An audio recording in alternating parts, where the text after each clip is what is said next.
শিখে দিলাই ওই সময় আমি শিখে দিলাই এই সিমকে একটা মোবিল দিয়ে দেওয়া দরকার।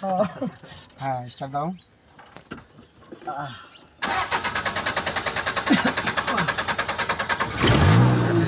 ক্লাস সারো একশো ধরো একটা মিলে এই মিলে থাক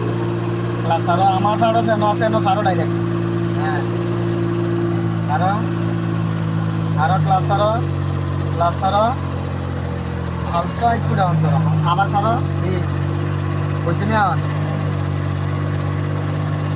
আবার একটু সারো ক্লাস আবার একটু সারো সারো আরেকটু উপর উঠুক উঠুক এই আবার ক্লাসটা হালকা একটু ডাউন দাও একটু সারো সারো আমার পাওয়াটা দেন না জানো না একটা রাখো ক্লাস এক্সেলটা তো না ক্লাস কি এমন আটকাইছি নি কেন গাড়িটা হাফের হয়েছে না গাড়ি সামনেও যাইতো না পিছেও যাইতো না এমন পর্যায়ে থাকবো গাড়িটা এনে সারাদিন রাখতে পারবা শুধু তোমার প্রেশার পড়বো কি ক্লাস প্লেটার প্রেশার দিলে বেশি মন রাখলে কিছু বুঝুনি আবার একটু ক্লাসটা বাড়া দাও বিশেষ ফেল যাবো গা আবার ক্লাসটা একটু সারো